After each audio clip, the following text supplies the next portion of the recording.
Coming up on iOS today, Rosemary Orchard and I, Micah Sargent, are ready to walk you through the Music app. It's all about making the most of Apple Music by knowing what you need to know about how to use it and what features are packed in. Stay tuned for this episode of iOS Today. Podcasts you love. From people you trust. This is Twit.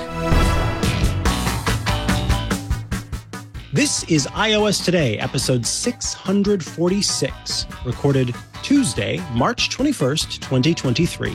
Apple Music, Inside and Out. This episode of iOS Today is brought to you by CacheFly. CacheFly is the only CDN built for throughput, delivering rich media content up to 10 times faster than traditional delivery methods and 30 times faster than other major CDNs. Learn how you can get your first month free at cachefly.com. Welcome back to iOS Today, the show where we talk all things iOS and HomePod OS and tvOS and watchOS and iPad OS and all of the OSs that Apple has on offer. We love to talk about them here on iOS Today. We love to help you make sure that you are squeezing every last bit of potential out of those devices you own, your iPhones, your Apple Watches, your Apple TVs, all that jazz. And I am one of the hosts who helps you do that, Micah Sargent. And I am the other host, Rosemary Orchard. Hey, Micah. Hey, everybody. Hope everyone's having a lovely day. I am. It started a little earlier than usual. That's because Leo Laporte and I this morning covered NVIDIA's event, talking about its latest and greatest sort of AI-focused announcements and the new chips that it has created that will help kind of power this next wave of generative AI and sort of cloud computing systems. It was a pretty incredible set of announcements that has me excited to see what happens next in that space. But here on this show, we're not talking about that. We're talking about something that's been around for a while. And I'm excited because I get this question or a similar question a lot. People will write me and say, hey, I have a feeling that I am not using this app, whatever app it happens to be, to sort of the best of its potential, to the most that I can use it. And I would like to know what you know about the app so that I can make sure I'm, getting everything I want out of it. And so we thought this week we would talk about Apple Music because there's a lot to know and a lot to kind of learn about Apple Music to make sure that, you're getting everything that you want out of it. So, I'm excited about this, especially, Rosemary, as we know that just around the corner, we will see the introduction of the Apple Music Classical app. So you can kind of watch this episode, get your primer for how to use Apple Music, and, maybe pick up some new tips along the way. And then when Apple Music Classical launches, if that's your type of music you like to listen to, you'll be ready for it, at least for the most part. Of course, we'll cover it even more when we get to it. Yes, absolutely. And there's a lot more to Apple Music than you might think. There's the app on your phone, but there's also the Apple Music service that you can have, or Apple Music Voice, or Apple Music for Students, which, aren't required to make the most of the app, just to be clear. Even if you just have good old CD rips on your Mac or PC and you want to sync those over, you can still use the Music app and you'll get the vast majority of the features that we're going to be talking about today, because there's just so much crammed into this tiny little app that, it just lives on the home screen of our phones. It's there by default. And most people probably don't even think about it all that much. And if you've been using, Spotify or something else, in the meantime, you might want to check back because the Apple Music app's actually pretty great.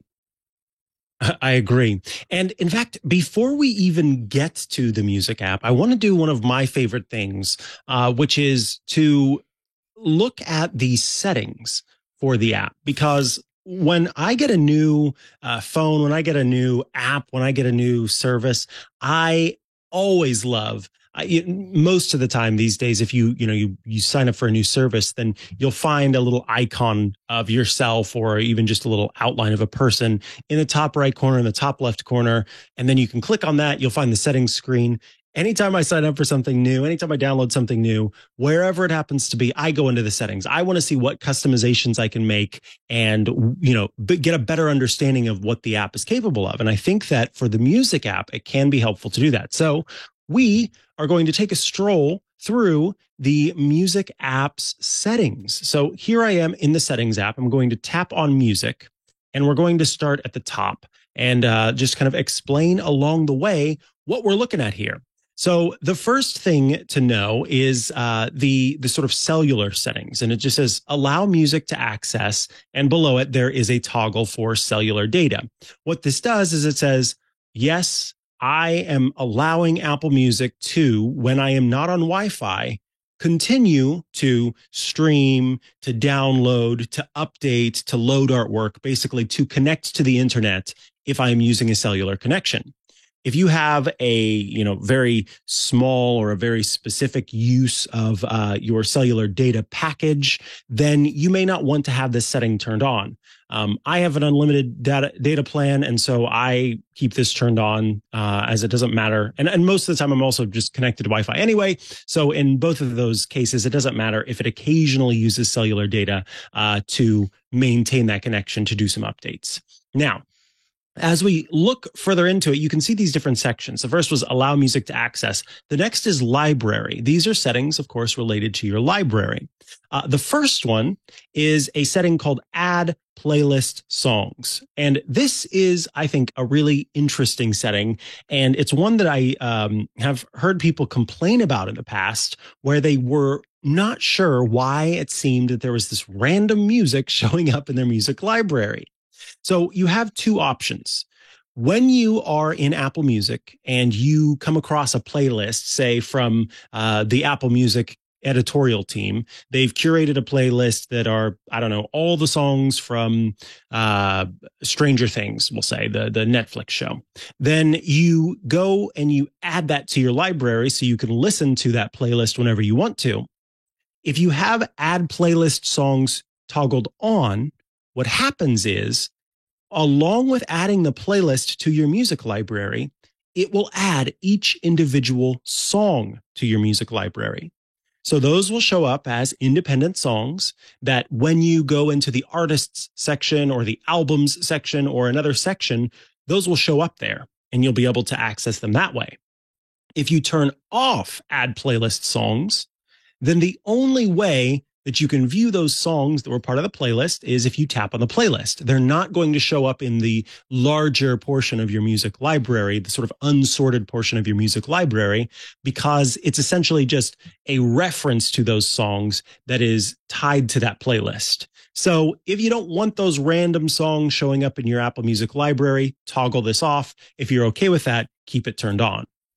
The next section is the show star ratings section. Now, it used to be that we had this sort of in-depth ratings system. And over time, you will have noticed that many different streaming services and many different platforms have kind of gone to a thumbs down, thumbs up approach, where instead of all of these star ratings, where what does a 5-star mean? What does a 4-star mean? 3, etc.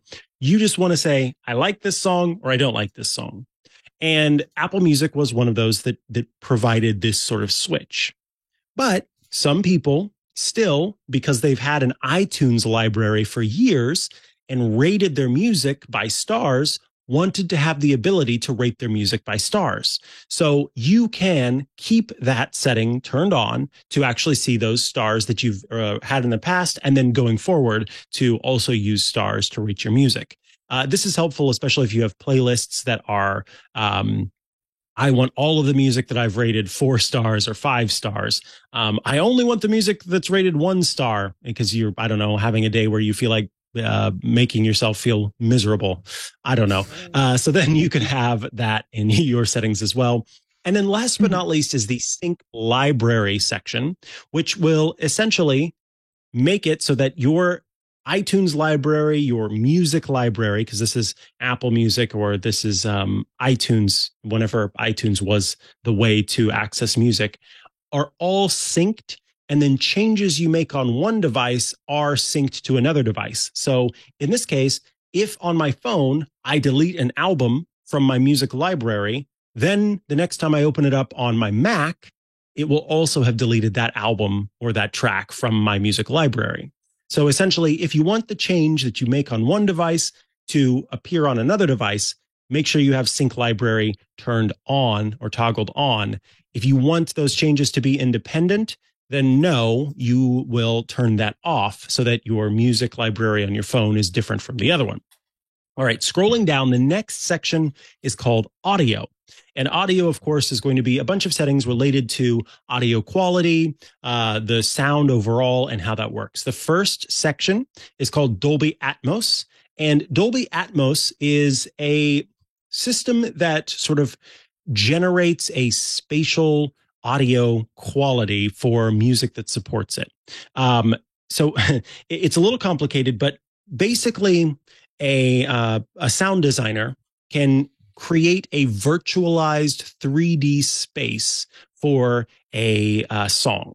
And you can almost imagine virtual speakers. There's the center speaker that's directly in front of you, the left and right speaker. You may have speakers that are firing up towards the ceiling, and then you may have some surround speakers that are behind you on your left and right, and a subwoofer. And with Dolby Atmos, the sound designer can make it so that maybe the singer is directly in front of you and the drums are to the left and to the right. But then the flute that comes in can be coming from the left and right speaker that are behind you. And of course, when you're listening with headphones, when you're listening with earbuds that support Dolby Atmos, it's technically just audio coming in on the left and audio coming in on the right, but they do some special phasing magic that will sort of simulate that 3D space and make it appear to you, or make the perception as if you were listening to it in this spatial 3D space. So you have three settings for Dolby Atmos. There's automatic, there's always on, and there's off. With automatic, it is going to essentially play that music whenever you have a device that is capable of playing it. So that could be your AirPods Pro, your AirPods Max, and some Beats headphones and Apple devices like the HomePod, which supports spatial audio. Always on is going to keep it turned on, but what happens here is that it doesn't. So if your speakers don't support Dolby Atmos, or if your headphones that you're wearing don't support Dolby Atmos, then you may get a reduced sound quality because you're using headphones that don't support it. It's going to try to do that phasing and it may not work. So always on is kind of I consider it a little smug. It's like, yes, I'm always connecting headphones or speakers that support Dolby Atmos, so I don't want the system making the choice for me. Whereas automatic is kind of trying to figure out, okay, this time the person's wearing the right thing, this time the person's listening to the right thing, this time they're not. That's what automatic is. And then if you just don't want spatial audio, if you don't want Dolby Atmos, you can just choose the off switch, and that will keep it turned off. The next section is audio quality. And this is how you can it's a quick way to save space on your device. If you have noticed that it seems like music is taking up a lot of space on your device, or if you are streaming music and it seems to be taking up a lot of your sort of monthly cap for your data, you can head into here. So your first section is lossless audio. Of course, this will play music in lossless audio when it can. So when you download music to your music library in lossless and you play it back with a compatible system, it will play at that highest possible quality that it can. But then from there, you have the choice on how you want the music to stream, to download, and the streaming can be separated between cellular and Wi-Fi. So the first section here called cellular streaming, you make the choice. When I am streaming music over cellular connection, and I should be clear, this is non-5G cellular connection, then I want it to stream at high efficiency. high quality, lossless, or high res lossless. And each of these sections has the sort of breakdown of what that means. So high efficiency is going to be the smallest file. And for, you know, the people who have a really discerning ear will be able to tell, allegedly, the difference between that and then high quality, lossless, and high res lossless. I have my cellular streaming set to high quality. So it sounds allegedly better than the high efficiency, but it is not all the way up into the lossless range. And I should be clear, you can also choose none. So that means that if I am connected over cellular with a non-5G connection, I don't want you to try streaming music at all. Just pop up a thing that says you have streaming turned off because I don't want to use up my data. So you have that choice there as well. Now, it's important to understand that when you do cellular streaming with high res lossless, you need to have a device connected to the iPhone that can support the playback of high res lossless. And so you'll actually get a little notification here where it says confirm high res lossless streaming because you need to make sure that you're using a device that can support it. So I'm going to choose cancel because I don't want to switch that for cellular streaming. Next is 5G and Wi-Fi streaming. I do have this set to lossless. Again, not high res lossless because for me, once again, I don't notice a difference between the two. And so when I'm connected to a 5G connection or I'm connected to Wi-Fi, it will stream with that. And then the last section is downloads. And this is just because if I am downloading a track to my phone, I'm not streaming. I want to get it in the best quality that is available. And so in this case, I do download in high res lossless. It's not always that I'm going to be playing it back with a device that supports high res lossless.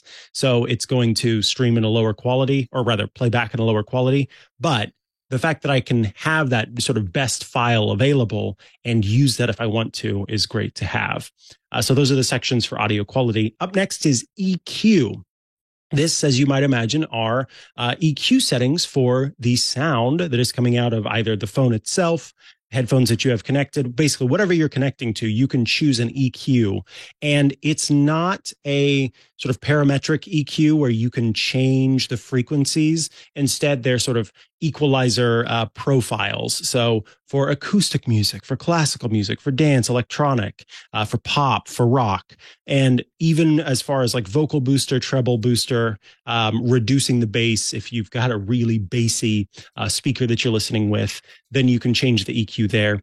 And then the last section in audio is sound check. And sound check is an Apple technology that it was these days, it doesn't come in handy too often, but back in the day, when I would import music into my music library from other sources, some music would be normalized at a lower volume level and some music would be at a higher volume level. And so you'd be listening and you'd turn up the sound so that you could hear the song. And then the next song would come on and it was at a higher volume. And so then it'd blast your eardrums with a sound check.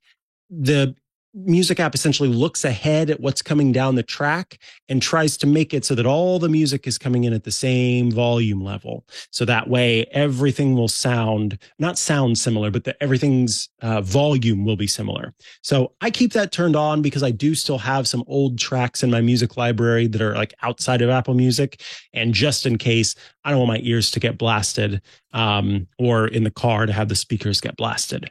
Promise we're almost to the end here, but I want to get through all of these settings. So the next section is downloads. And as I mentioned before with saving data on your plan, downloads is the section that helps you save space on your device. Depending on how big your phone is and how much storage space there is, this is the section you'll want to change. So I can tap on the first section here called downloaded music, and this will show me all of the music that has been downloaded to my device.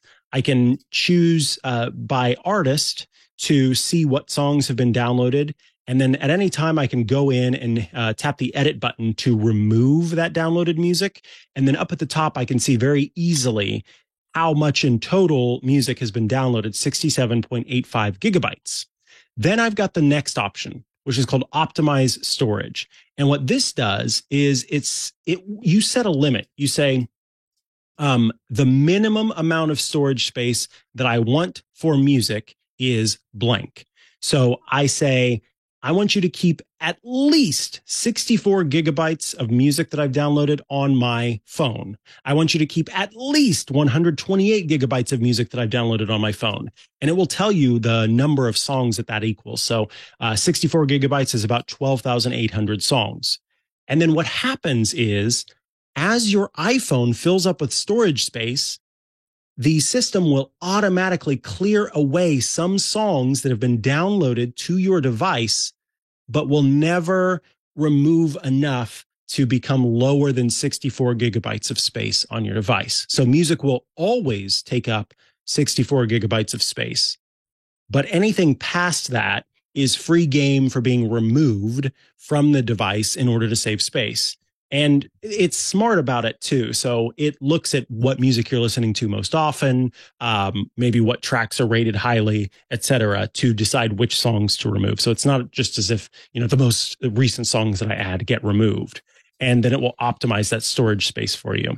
And then lastly, in the download section, there are three options: download over cellular, download in Dolby Atmos, and then do automatic downloads. So download over cellular, of course, is saying, hey, when I go to the music library, when I go to Apple Music and I get a new track and I add it and I want it downloaded to the library, then even when I'm connected to cellular, please let that happen. Download in Dolby Atmos, we just talked about Dolby Atmos. So this is saying that, yes, I want that spatial audio when I download it to my library. And then automatic downloads, what happens here is that if you add something to your library, or if you purchase music from the iTunes store, as opposed to just getting it through the Apple Music subscription, in all of those cases, it will automatically download to your device as you add it. So that will go from where you're just streaming it and you're kind of just referencing it in your Apple Music library to actually having a local copy. And then two more sections here. There's animated art, which is just kind of a feature for some albums will have sort of moving animations for the album that you can make adjustments to, or rather you can turn on or turn off, or you can make it so that it only shows up when you are connected to Wi-Fi. Apple says playlist, album, artist pages, and other animated cover art are included. So sometimes when you go to a playlist page, it'll have the artists who are making the music sort of moving, and there's a fan in the background, and it just adds some fun visuals whenever you're looking through, you're browsing the music library. But if you don't like that, or if you don't want to have your device using up your internet to display that, then you can choose to turn that off. And then the last section is use listening history. And this is something that you will see on all of the devices that can connect and use Apple Music. So HomePods, HomePod Minis, Apple TVs, your Mac, all of them have a toggle for use listening history. And what it does is when it's toggled on, it will use your listening habits on this specific device to inform Apple Music when it comes to suggesting new playlists for you, suggesting new songs for you, creating sort of shuffled playlists, automatically generated playlists. And so if there's a device that maybe is a shared device where, your other family members, a HomePod is a really good example of this, will be listening to music on it, and, you don't want their tastes in, reggae to influence your taste in country music, then you can toggle that off and say, hey, don't use the listening history on this device to make a difference. The last two sections here are privacy. And in my case, I have home sharing turned on. Privacy just is a little link to Apple's privacy page related to Apple Music, so you can read all about what that involves. And then home sharing is a kind of feature for folks who may have a music library that is stored locally on their Mac, or on even a server that they've set up in their home, kind of a network attached storage device or something like that. And it allows you to view the different files that are on that specific device. So you may log in using home sharing to be able to access that.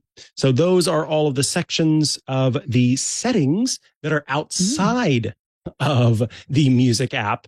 And next, we will talk to Rosemary about the in-app settings. But before we do, I want to take a quick Well, break. before we do that, I just wanted to take a quick moment to mention, Micah, that this wonderful setting for star ratings in the music app. Knox Harrington in the chat has been playing along and doing everything as we've gone, and discovered if there are no star ratings in your library already, you don't have the option to turn this on. So you may need to fire up a Mac or a Windows machine so you can actually rate something with a star before you can turn this on. But once you turn on the star ratings, that should then sync everywhere. And the other thing I wanted to mention is star ratings and likes are completely and utterly independent of one another. You can give something a 5-star rating and dislike it.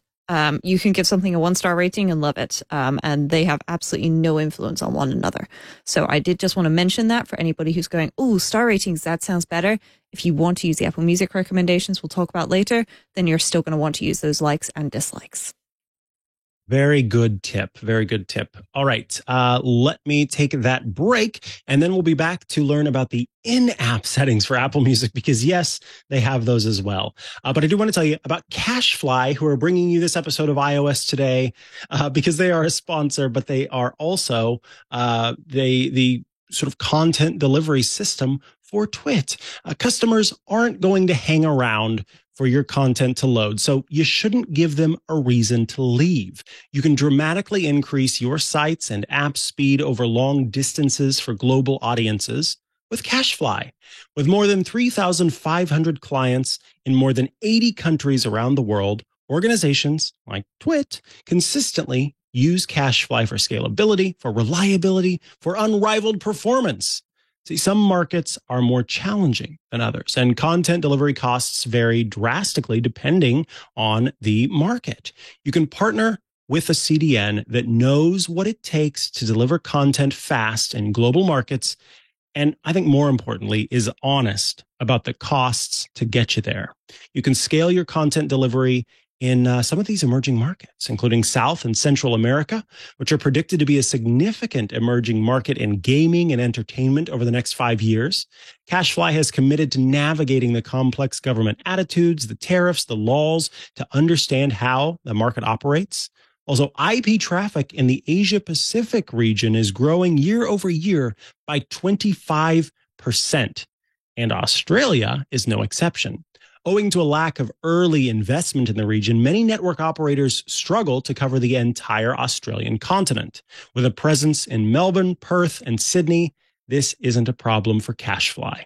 And India, yes, India, is a market that also can't be ignored, with one of the world's fastest growing consumer economies, mobile content consumption, and many business operations tied to the West.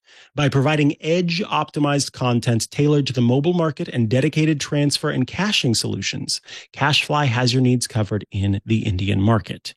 You can reach your audience anywhere in the world with CacheFly, because CacheFly's got 50 plus locations across the globe, and that's going to get you ultra low latency video streaming that delivers video to more than 1 million concurrent users, lightning fast gaming, which delivers downloads faster with zero lag, glitches, or outages, mobile content optimization that offers automatic and simple image optimization so your site loads faster on any device, and you'll never pay for service overlap again. Get flexible month-to-month billing for as long as you need it, and discounts for fixed terms once you've sort of dialed everything in and you're happy with what you've got. Design your own contract when you switch to CacheFly. You may be going, how in the world do they know that all of this is what it claims to be? Well, Twit has been using CacheFly for more than a decade, and we wouldn't have it any other way. Building trusted CDN relationships since 1999, CacheFly continues to hold the track record for high-performing, ultra-reliable content delivery. CacheFly is the only CDN built for throughput, delivering rich media content up to 10 times faster than traditional delivery methods and 30% faster than other major CDNs. Learn how you can get your first month free at cachefly.com. That's CACHEFLY.com. Thank you, CacheFly, for sponsoring this week's episode of iOS Today. We are back from the break. We're talking about Apple Music, and I just gave you a rundown of the settings for Apple Music outside of the app. Rosemary Orchard is now going to talk about the settings that are inside of the app. Yes, there are lots of settings for music, but I think we got to get those out of the way first. We got to talk about those first so that you can get yours dialed in exactly as you want them. Rosemary, please tell us about it.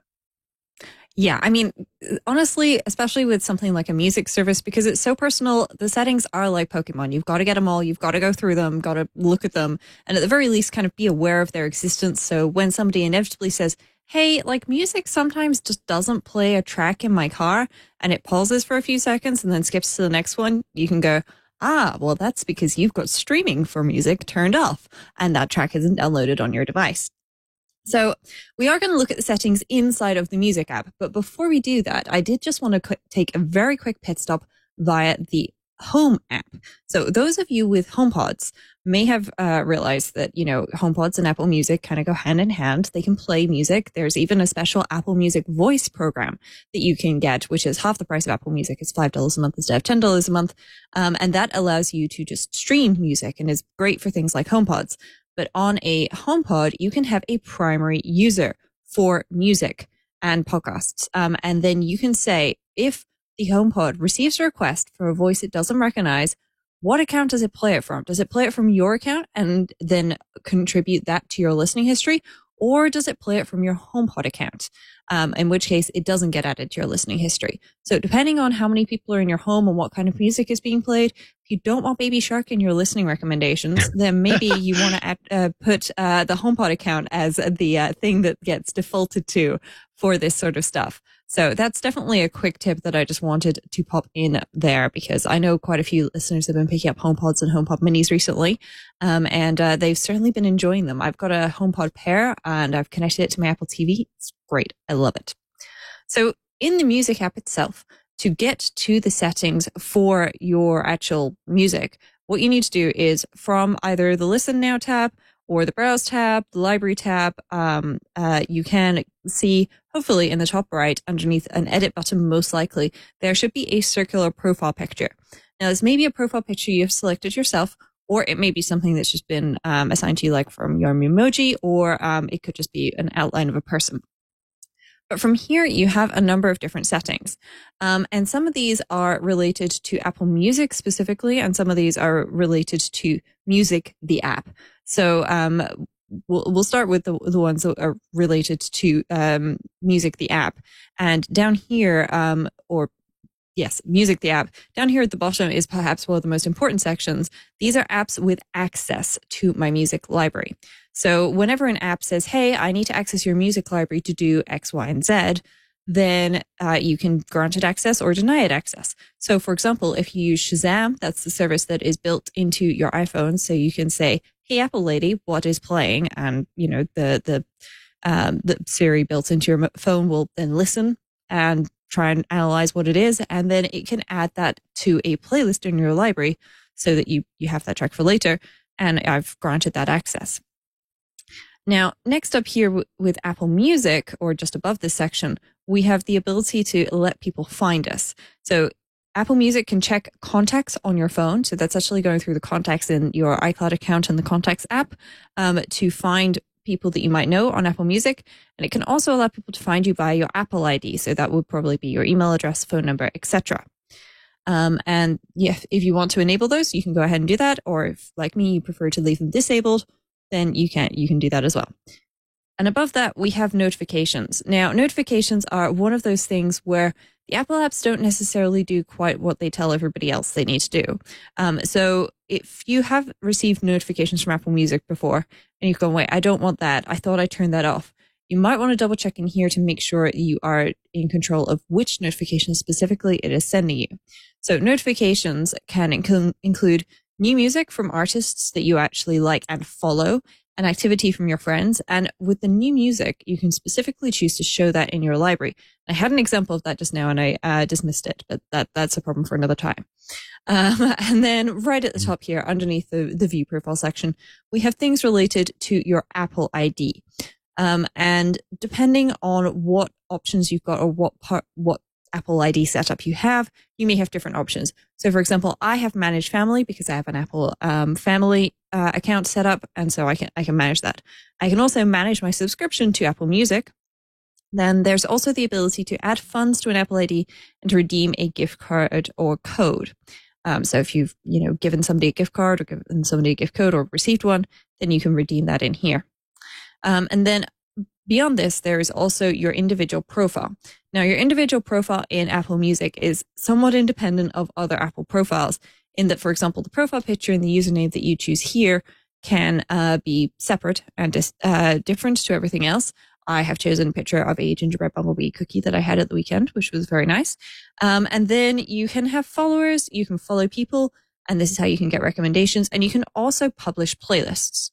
So if you have a playlist that people would love to listen to, then you can share that. Or if you have a playlist that you just think is great and you don't mind sharing it with folks, then you can share that as well.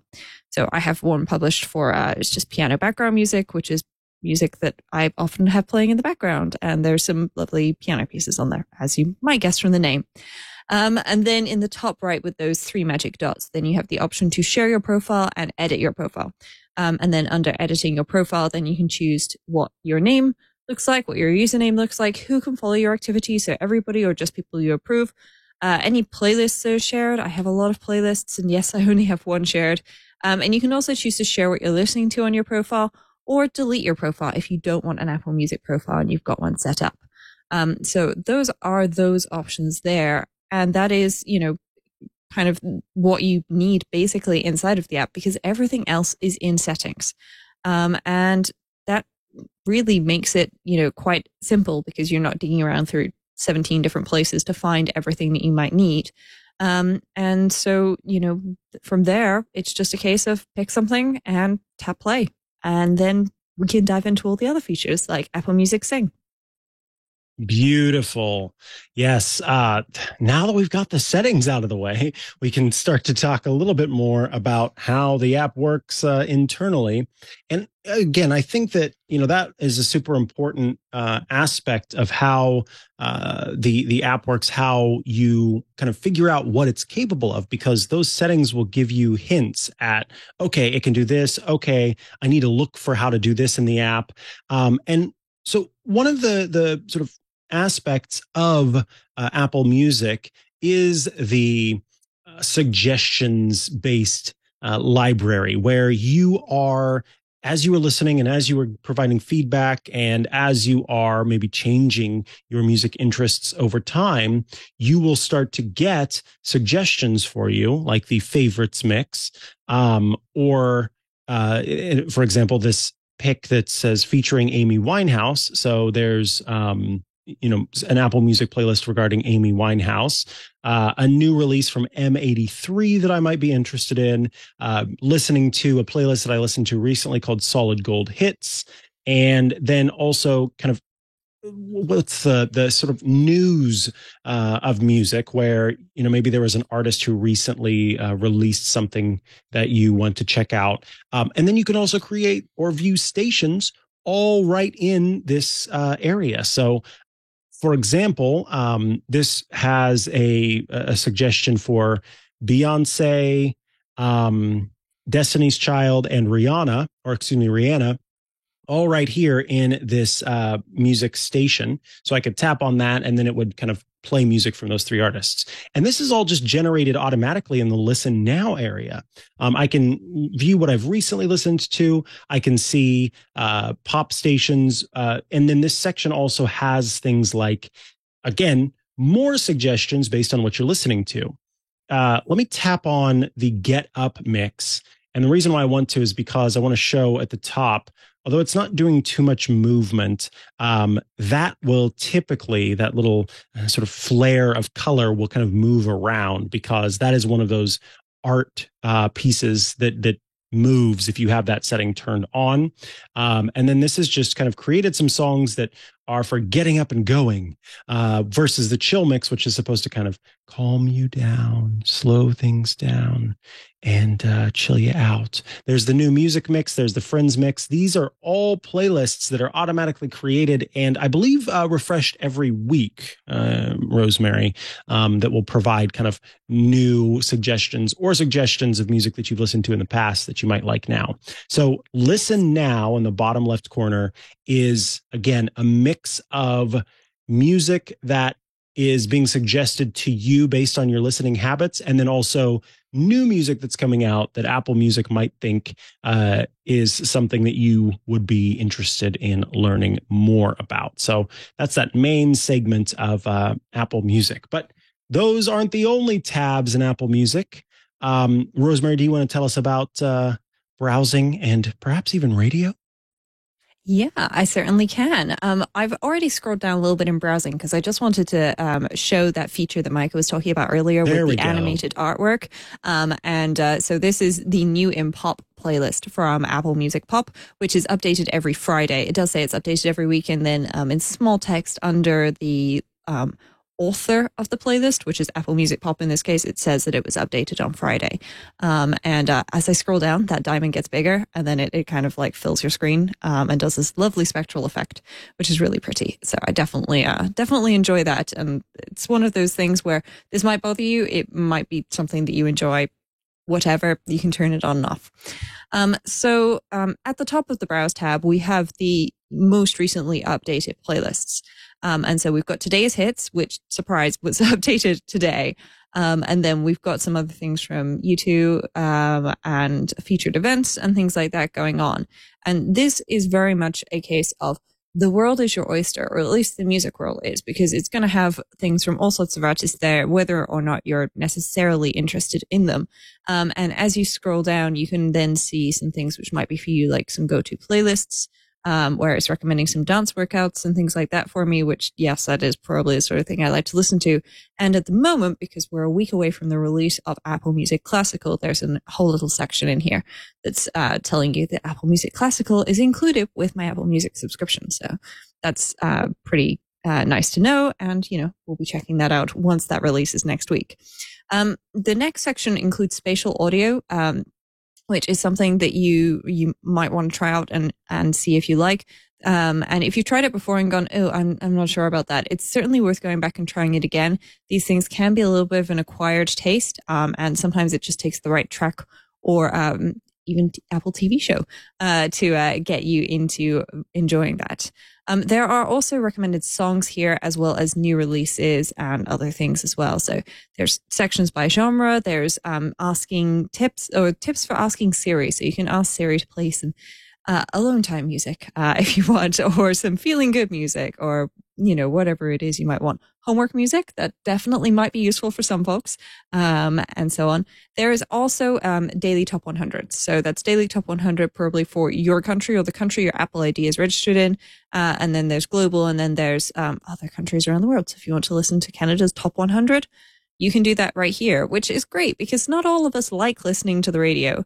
And I personally find that the endless interruptions for traffic news get a little repetitive when I spend my day sitting here in this office. But if you do want the radio, well, that's what you can find under the radio tab. There are a number of different kinds of options here, including Apple Music One and Apple's own radio stations. And if you tap on the little calendar icon, then you can actually get a little schedule coming up with, all of the things that are, planned to be on the radio, on air, as it were, and see, what's going to be covered when. Now, this isn't a 24-hour station necessarily, but, Depeche Mode is playing right now. So you might want to tune in and check that out, though I suspect this is going to be finished by the time folks are listening to this episode. And then you can also find out more about particular radio hosts.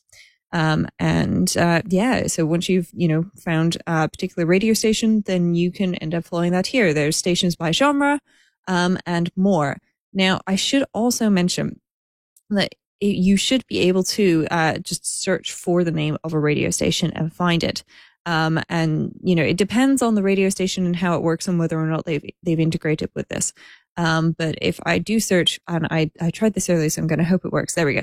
So if I search for BBC Radio 1, then I can see that it actually integrates via TuneIn, and then I could go ahead and play that. And that's one of the popular radio stations over here in the UK. So it depends on where you are in the world and whether or not that integrates as to whether or not that works for you. But that's certainly something that you can use as an option. And it's nice to know that it's there. Even if you end up going, you know what, actually, I think I might just tap into the sing section and find some karaoke and enjoy some classic love songs. Or how about some iconic duets, Micah? Let's do one of those instead. Okay, I have to tell you, I didn't realize that you could use the TuneIn integration right there. So I was able to pull up Twit Live via TuneIn in Apple Music, which is very cool. Mm-hmm. I have to be honest, I never, ever, ever, other than when it first came out, use the radio section. I tried it obviously when it first came out, but I'm just not a person who wants someone else making my music choices for me. So I don't use that section very often. That was news to me. And it's very cool that you can use that TuneIn integration to play actual radio stations and not just sort of Apple Music created radio stations. Mm-hmm. Yes. Yeah. I really like that feature. And then we'll quickly kind of talk about the library and search. So library, of course, is the section that has your Apple Music library and in some cases your iTunes library. And by that, I mean the music that you may have purchased in the pre-Apple Music days that you keep in your Apple Music library. The section starts out with playlists, which we talked about earlier, artists, albums, songs, stuff that's made for you. So those chill playlists, those for you playlists, music videos, if you have any of those. You can sort by genre. You can look at compilations. You can sort by composer. And then, of course, music that is actually downloaded and stored locally on your device. And then there's also I find this a very handy feature, which is the recently added section. And this helps me find music that I may have recently added to my library. Or in some cases, it's music that I recently sort of downloaded and re-added to my library. So I recently was kind of syncing music between Spotify and Apple Music. And in doing so, then it kind of added music that I had already had somewhere in the system back in. So that kind of messed up my recently added section. But I found this really helpful in the past when I am trying to come across that song. Oh, I remember listening to that this year. Can't remember what it's called. I can go into that recently added section and typically find it. But yes, this is a quick way to see what's available in your library. You can choose to remove any of these sections as part of the library tab of the Apple Music app by tapping the edit button in the top right corner. So maybe you don't want to see compilations or composers, or maybe you don't want to see the made for you section. Tapping the check mark next to those will remove them. And of course, then you just tap edit and you can add them back. And then in the three lines on the far right side of each of these sections lets you organize them. So maybe you regularly want to find the downloaded music, so you move that to the top. I, for example, typically listen to music by album and then by artist. And then I would want to find songs and playlists and then download it so I can just see the music that's actually been downloaded to my track. Everything else can stay. And when I tap that edit button, if for people who are watching, you are seeing this, but for people who are listening, there are a few sections that are disappearing. One, for example, is TV and movies. And if I have it checked. And so what that means is if at any point something appears in the Apple Music library that fits into that category, then it will suddenly appear in that library section. If I were to uncheck it, then of course that would not happen. So the only reason why it's not there whenever I have it, when I turn off edit, is because there's nothing that actually fits into that category specifically. And then the same goes with home sharing. That is disappearing as well because I don't have anything that fits into that category. Last section is search. And I think this is very important for folks to understand. You can search by artist. You can search by song, you can search by album, you can search by all of that. But don't forget that you can also search by lyrics. So if you are, there's this song that just keeps popping into your head and you hear it going, do, do, do, do, and you know the words, you can type those words into this search field and then come across the song. So I'm going to type in Wake in the Morning. And then it goes, oh, Are you talking about What's Up by Four Non Blondes? And so I wake in the morning and I step outside and I take a deep breath and I get real high and I scream from the top of my lungs, what's going on? Why, yes, Apple Music, that is the song that I was talking about. And so then you can find it that way. So just be mindful that the search feature will use lyrics. And also, if you're having trouble finding a song, look at the tab beneath the search field, because there are two options here. There's Apple Music. So it's going to search the entire Apple Music library. And then there's your library. So then you can choose to just search in your library. So I have in the past, looked in my library at one point. I come back, I go to search, and I can't find the song. And that's because it's not in my library yet. It was in Apple Music. I needed to switch it over to Apple Music. So there's just a little pro tip for you. If you run into that issue, that could be why. So check to make sure you're searching in the right place, depending on which one you're wanting to use.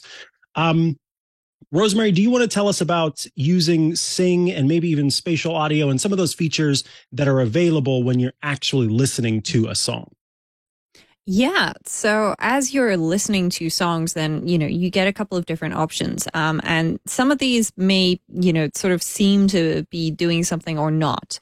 So just to, give people a little overview, this is perhaps not a great example because this is live radio, but it is a good example because there's not a lot here in that there's a play button right in the middle towards the bottom. And underneath that, there's a volume bar. And below that, there's your options for Apple Music Sing, setting the audio output of your device, and then what's up next. And so you can change the audio output by tapping on that to send it somewhere else. And if something has, lyrics, then the Sing or the lyrics button will work. But if it doesn't, then it's just grayed out. So I'm going to go ahead and I'm going to pick something from Apple Music Sing section. And I am just going to pick something that I sort of maybe vaguely know here. And there we go.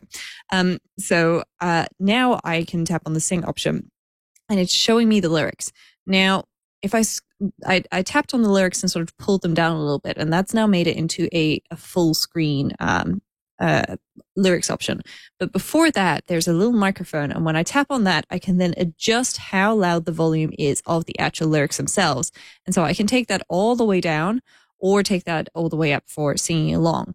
And what's really nice is these lyrics will light up in time with the music. Okay. And so if you want to just skip ahead to the chorus, then you can do that. And then you scroll down and then you tap on something and then it plays from that point onwards, which is quite nice.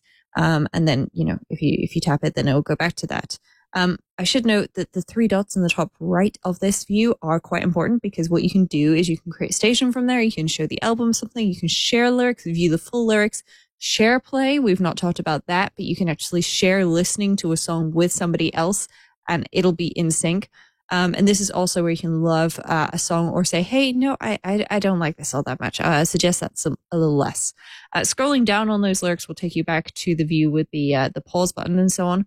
And then in the bottom right, you can see that because I've selected something from the Apple Music Sing Pop playlist, it's going to play a bunch of other tracks from there and I can see what's up. And if I can see something that I'm like, you know what, I don't like this. I don't like Justin Timberlake all that much. You can then just swipe on that to remove that because you don't necessarily want those things.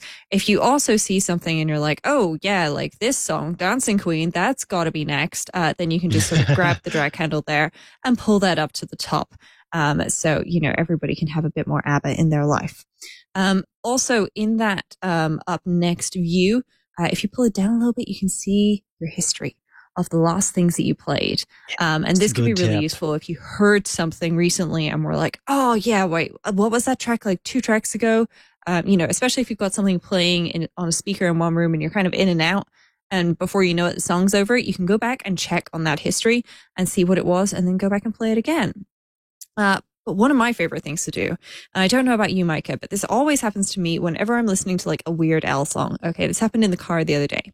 And so I think I was listening to, it probably played something like eBay. And I was like, you know what? I want to listen to Hardware Store next. And so what I did was, I was fortunately able to, just, say the magic incantation to Siri.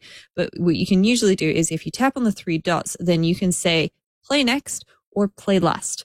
And that is going to add something either at the top of your coming up playlist, or at the bottom of it. So if you're like Micah and you like listening to things an album at a time, you can add a whole album as the next thing to listen to, or the last thing to listen to rather, and then another album after that and another album after that, and queue them all up so they're ready to go. And this is not the same as building a playlist. Okay, this is ephemeral. It will go away once you've listened to it. But it is a great way of just stacking up your up next queue, especially if you've got a long car drive ahead. You don't have to, build a playlist. You can just be like, okay, play this next, and then this, and then this, and then this, and then this. And voila, 10 albums, and you're probably going to be wherever you want to go. Beautiful. I mean, here's the thing. Apple Music has a bunch in it because it is the music app that I think in many cases is replacing a lot of. So it's kind of fascinating because Apple kind of broke apart iTunes, which was the solution for managing your videos and your TV shows that you've purchased and all of this other stuff, and has only put music in its own category. But there's still so much that's involved with listening to music. You've got multiple sources for music, whether you have added it to the library yourself, you've purchased it from the iTunes store through an actual purchase, or you have downloaded it with your Apple Music subscription. So all of those places kind of coming together. You got music videos in some cases, and then you've got the different ways that you actually play music, be it over using AirPlay or using Bluetooth. If you're using Apple Music Sing to actually karaoke along with music, or you want to listen with spatial audio, you want to see the lyrics, there's so much that's involved, and that makes for a robust app, but one that's going to have a lot of complex and in some cases confusing features.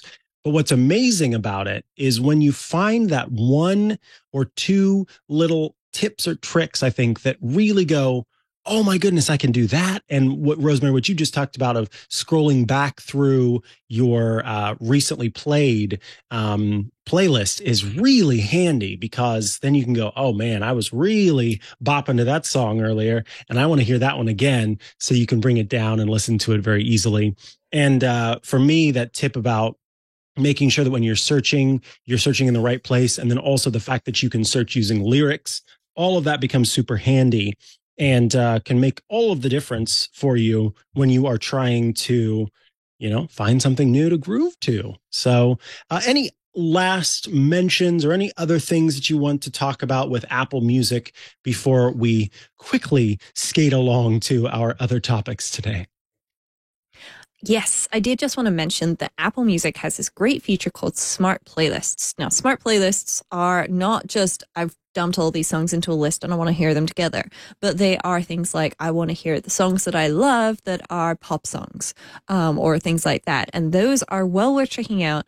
You can't create those on your iPhone or iPad. You're going to need a Mac or a Windows machine for that. And then you can create those and then they sync over. However, there is one little caveat to that sync over that I feel I should mention. If you make a smart playlist based on another smart playlist, so say, for example, you have songs that I love in the pop category, and then you make another smart playlist that says things in my smart, pop love playlist that weren't skipped in the last week, that playlist will not sync over to your phone. And I have fallen afoul of this many times going, why is this playlist not on my phone? And realized it's a smart playlist based on other smart playlists. We've also had a good question in the chat room from Alex Howard, asking if there's a way to build a smart playlist with a library of songs that have got lyrics and an Apple Sing enabled, which I am going to investigate and hopefully be able to include in the feedback for next week. But I'm sure a lot of folks have got questions about Apple Music, and it would be really great to answer those next week with Apple Music Classical coming out. Mm-hmm. All right, folks.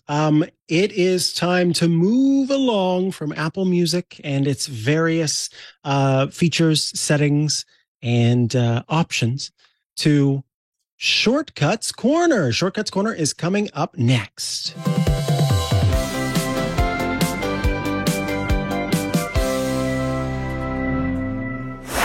Woo! Woo! It is time for Shortcuts Corner, the part of the show where you write in with your Shortcuts Corner requests, and Rosemary, or the Shortcuts expert, provides a response. Here we go. It is the Shortcuts Corner request this week comes from, I'm going to go with Amir, and Amir has written in, "Hi, Rosemary and Micah. As a new father, I'm trying to create an iOS or iPadOS shortcut to 1, create a 3-hour timer to make sure the bottled milk I'm using is still viable. 2, open an entertainment app, preferably Peacock or Apple TV. And 3, play a given show or whatever. Essentially, I'm just trying to pass time while I bottle feed my kid and get a little Siriassist since I tend to have my hands full. Thank you for the help and consideration. Best wishes, Amir." Oh, so this is, last I checked, a little complex because at least you can launch an app with Apple TV, but I don't know. Can you do more, Rosemary? Tell us what's possible with shortcuts. Well, I mean, the good news for Amir is starting a 3-hour timer is super easy. Unfortunately, iPhone, iPad, you can't name a timer. So all I can do with this create timer or 3 hours is create a timer for 3 hours, and then your timer will go off. And I hope that you remember that you're using timers for the baby's milk rather than anything else, because, otherwise you're just going to have to take a guess. So as a side note, if you want to work around that, what I could suggest that you do is a simple little thing, which I prefer to do in many ways, which is to adjust the date. So what you would do is you would add 3 hours to, and then if you tap in the date field, if you scroll across above the keyboard, there's current date. Okay, and so if we do that, and I do this now, then you'll see it's 2037 and it's 1737 here right now. Okay, so that's added 3 hours. I'm using 24-hour time. Don't worry, it's localized for you folks. So if you're using 12-hour time, you don't need to worry about that. And then what you could do is add an alarm. And if you create an alarm, then it'll create it for that adjusted date. And then you could just call it baby's milk. Or I'll just call it baby milk because that'll be a little faster typing wise. And then we've got our 3-hour timer. So that's part 1. Part 2, opening an entertainment app. Simple. Part 3, playing a particular show, unfortunately, is the hurdle that I have failed at, because as much as I would love to just be like, yeah, sure, let's just continue playing something, it's surprisingly difficult because the play or the resume option in many apps doesn't necessarily know where you were. And if you just do play with, your phone, like there is a play button just generally. If you swipe down from the top right, then there's play. That's either what you were playing last, or if it's been a while, then it'll just pick something random out of your music library, which is not necessarily what you wanted. But I do have good news. And that's if you have an actual Apple TV, then we can actually use the Apple TV integration instead. So you can have the Apple TV remote and it can open a specific app on the Apple TV. And so it's going to go ahead and wait for a moment and allows me to choose an Apple TV. And then I can say, okay, do I want the TV app? Do I want the broadcast app, for example? We do have some Twit apps for a few different podcasts here on the network, or there's some unofficial Twit apps. Or if you're like me and you've got a Plex server, then you could open the Plex app. And then what you can do is, for example, just say, hey, I want to play it, or pause it. And I would change that to play, and then you can just select your specific Apple TV. So depending on exactly what it is and what devices you've got available, we may be able to do something for you here. At the minimum, you can just use the open app action, which I will just show folks for those who are not familiar with it. And it's just a general scripting open app action. Okay. So it doesn't have anything particularly fancy about it, but then you can tap on that and then you can go down and, for example, you can just find the TV app. If like me, you have a bajillion apps, it may be faster to type, and then you can just say TV, ta-da. And that'll open that, but it will just open the app. It's not going to do anything else with it.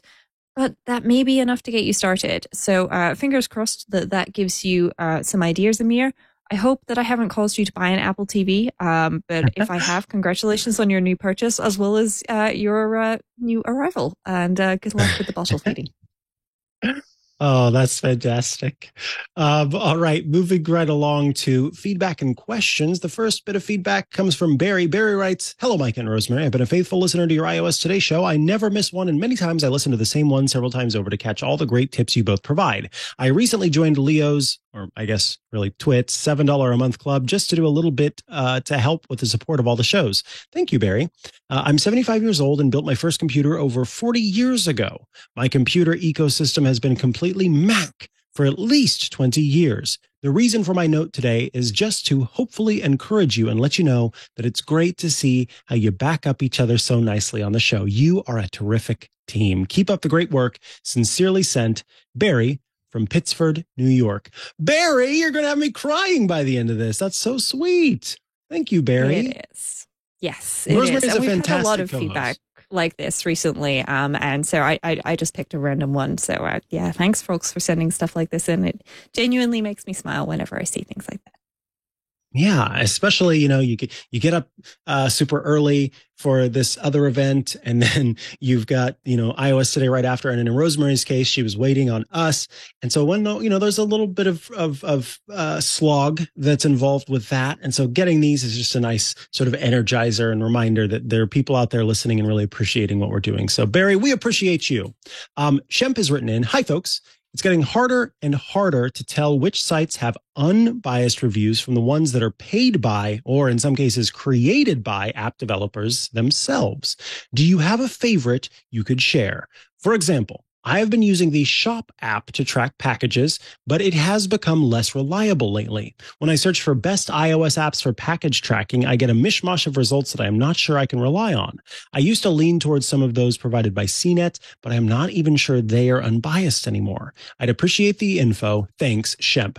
Oh man, I got to tell you, this is such a common issue, and it's something that is always on my mind when I am looking at reviews, and I think more importantly when I'm thinking about other people who maybe don't have the time that we've spent kind of looking through things to find what we know is reliable, and they do that search, and the first two or three things are in many cases essentially advertisements. So I totally am with you there, Shemp, that it's difficult to find the sites that are actually doing it legitimately and aren't in it for the sort of advertising, sponsorship, that kind of thing. Rosemary, you have a great suggestion. So tell us what you recommend for Shemp. Yeah, well, first of all, on the parcel or package tracking app for Shemp, I'm going to recommend Parcel, which is Parcel, and it should be available at parcel.app. And that is my go-to package tracking application. It's pretty great. I love it. It works really well. But specifically for app reviews, there's two sites that I would go to look for, either just a great app that's recently updated in this category, or, the top apps in this category. And so the Suite Setup, Mac Stories, that's the suitesetup.com and macstories.net. They both have lots of great reviews of this sort of stuff. And of course, we do endeavor to cover this sort of thing on iOS Today. And that's where Parcel has been recommended before. I believe both as an app cap, and we've covered it in a couple of shows as well, Micah. So if you do have specific questions, Shemp, feel free to write in and say, I need a parcel tracking application. Can you recommend one for me? Parcel.app is going to be my answer there. But if anybody else has other questions, then you should definitely feel free to write those in if you're looking for a recommendation for an app. Please do. All righty, folks. It is time for the final segment of the show. It's time for the App Caps.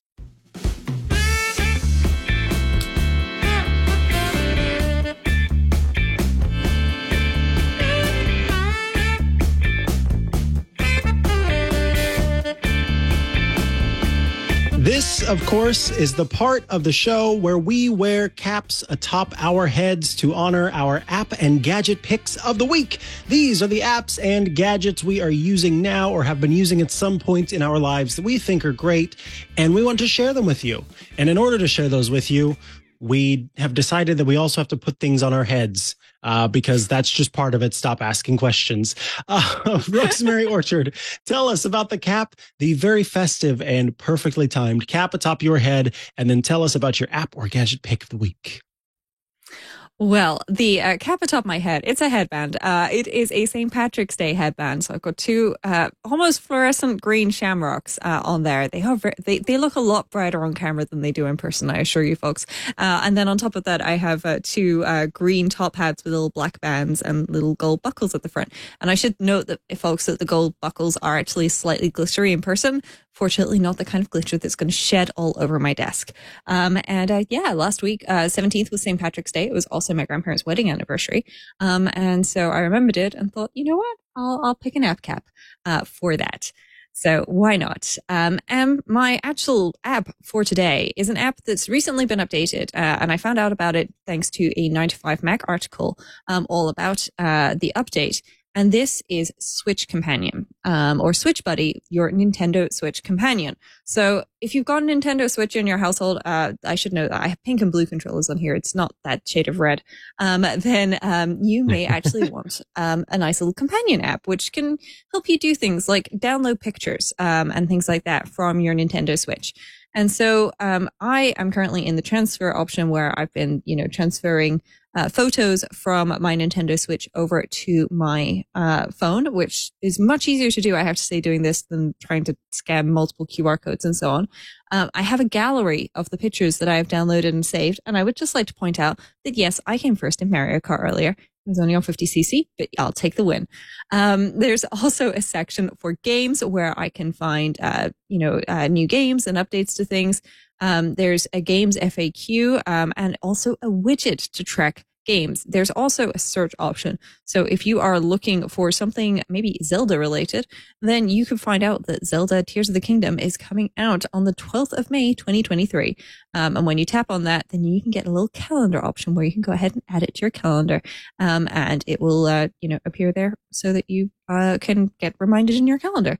And there's all of this information about all of these things. You'll also see upcoming releases that are, they've just come out. For example, Bayonetta Origins has just come out and more. And it's just quite a nice way to keep track of this without necessarily having to fire up the Switch or exit the game that you're playing. There's also a news section where you can see localized charts. And there's also watch news rather than read news. So if you prefer to watch videos about things, then you can catch up on that. And then under the more section, because there's more to this app, you can customize it. It does by default come with a red and blue sort of Mario themed option. I have switched to, I believe this is Splatoon color scheme, purple and orange, because obviously purple. There's a friend code section where once you type in your friend code, it will generate a QR code that other people can scan to, add you as friends. And then there's a little bit about the app. Now, the app itself is free to download and use. And then it's a $9.99 a year in-app subscription for all of the extra options that you get, which you can find out more about in the app by tapping Switch Buddy Plus or when you install the app. You don't have to subscribe, though, to be able to use the basic parts of the app. And it's definitely a great little companion for your Nintendo Switch if you have one. I personally find it very useful. I've been getting lots of pictures off of my Switch today. That is really cool.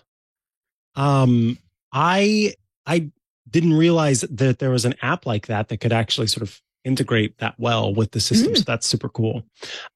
So the cap I'm wearing atop my head is a feather cap, and I did sort of arrange it so that the greens were in the front. And when I say feather cap, I don't mean like a hat with a feather in it for folks who are listening and not watching. It is a cap that has actual dyed, I believe they're either synthetic feathers or they're chicken feathers.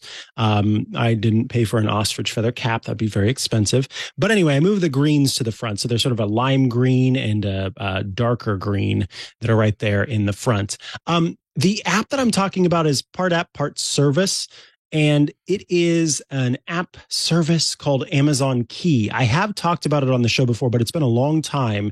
And it seems like every time I bring this up, people are excited about it. So I want to bring it up again because you may not have heard about it and you may want to use it yourself. I live in a townhome complex that also has apartments.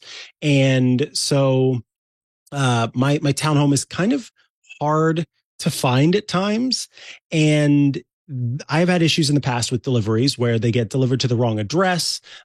Here at this specific townhome complex, we've had a few times where the delivery driver has sort of opted out of making deliveries and has instead asked a resident to please let them into this area of our sort of complex that is a kind of breezeway where there's a gym on one side and a secondary office on the other.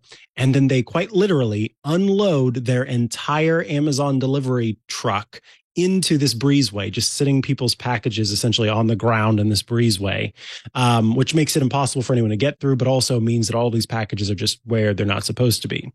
So all of that has led me to find creative ways to make sure that the packages are delivered. And one way that I found to do that is with the use of Amazon Key. Amazon Key is a service that will tie to certain smart garage door openers and allow the Amazon delivery driver to deliver your package inside of your garage. So I have a MyQ garage door opener. It connects to my old school garage door like engine. And you basically have this device that attaches to the roof of your garage right next to the garage door. And you plug it in, and then it acts as it's just like a remote garage door opener. It can sort of learn the code that it needs to properly send the signal to open the garage door. And then it is connected to the internet. You can then use your phone to open up the garage. So what this does, Amazon Key, it gives the delivery driver temporary access, quite literally just that one time, to open the garage door and close the garage door afterward and allow the package to be delivered into your garage. Now, everything is incredibly sort of documented. It's documented beyond belief. There are also special rules about it. They can't go. In fact, if you were watching, you saw the video, the person drops the package, not drops, places the package just right within the garage door. They aren't supposed to even walk into your garage. They're supposed to stand outside of it and then put it inside. They have to follow all of the rules. And then you can also go as far as to Amazon's Ring can be kind of integrated with it. So you can, if you've got a camera, integrate that with it, and then the camera will turn on when the garage door opens and specifically record the interaction and then stop afterwards. So when I've talked about this in the past, I've had people who said, oh goodness, why, you feel safe letting someone go into your garage and leave a package. And so I always have to kind of explain, okay, here's everything that they do to make sure it's safe. And then I'll also note that many of the people around me also use this service. So yeah, the person, they have their special Amazon phone, they tap the button to open the garage door, the package gets placed inside, the garage door closes, and then I get a notification letting me know that the package is left in my garage. Because of that, it also has resulted in Amazon typically using its own delivery service. So using Amazon as opposed to using one of the other carriers. I haven't had package problems with UPS or FedEx, but I have had package problems with the United States Postal Service, a service that I love and think is great and support in its entirety, but they haven't done a great job making deliveries in this area. And so by using Amazon Key, it has resulted in Amazon sort of using that as the option for delivery because that's the only way that they can deliver it into the garage. So overall, it has been a multifaceted solution for me.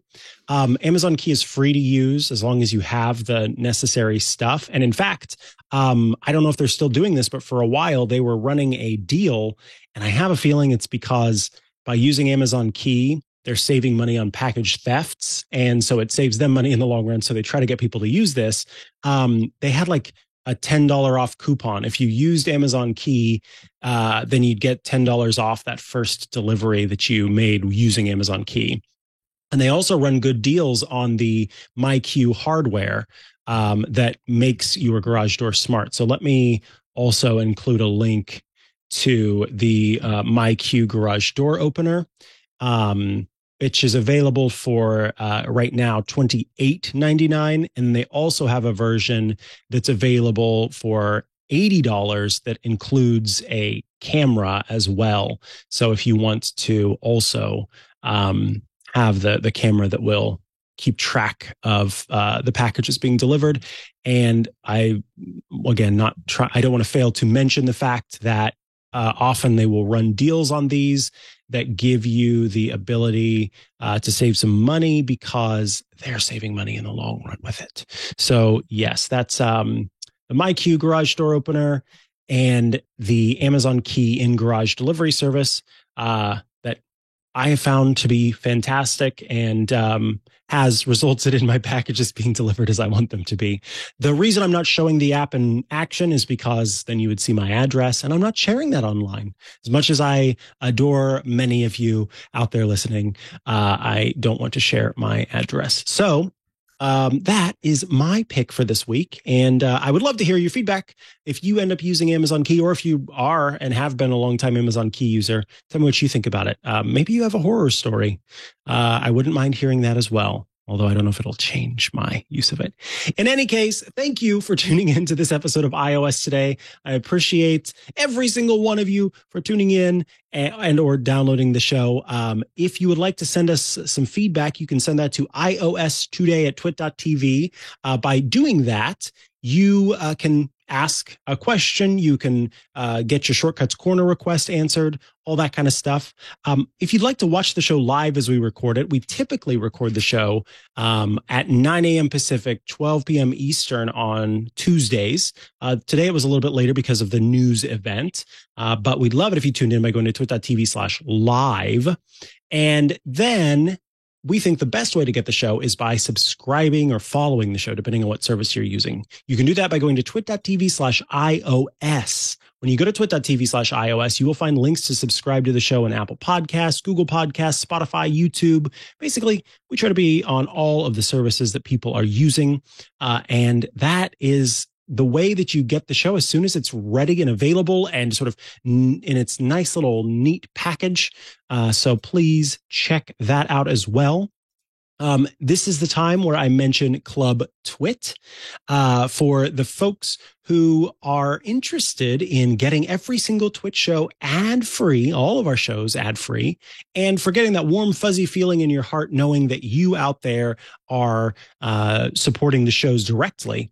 Head to twit.tv/clubtwit. Starting at $7 a month or $84 a year, you can join the club. You'll also get access to the Twit Plus bonus feed that has extra content you won't find anywhere else, behind the scenes, after the show, before the show, and special events, as well as access to the members-only Discord server. That is a place where you can go to chat with your fellow Club Twit members and also those of us here at Twit. You can share animated images. You can join different channels about different topics and have all sorts of fun discussions. And my co-host, Rosemary Orchard, is incredibly active in the Club Twit Discord.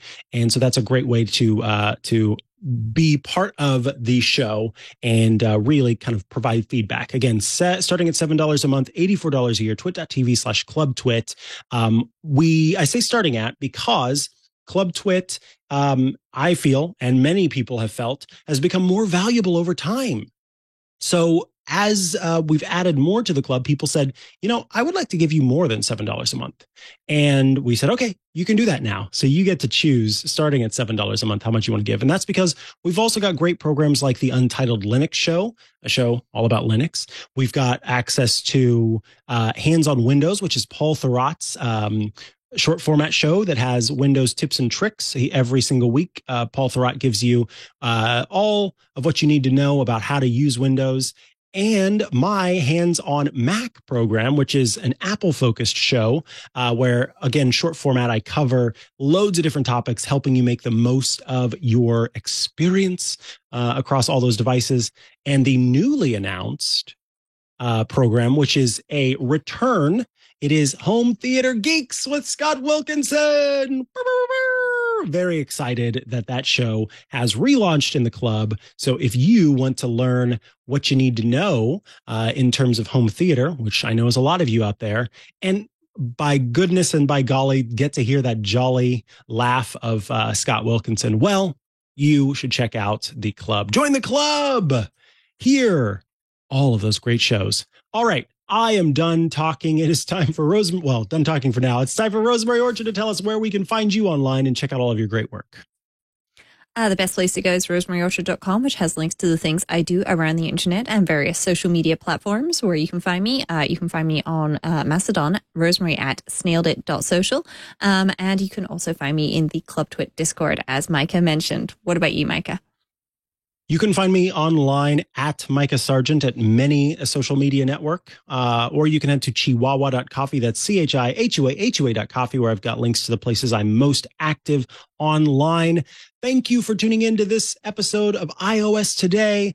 I hope you rock out or move to the groove of Apple Music, and that you feel even more capable of taking on such a complex app thanks to this episode.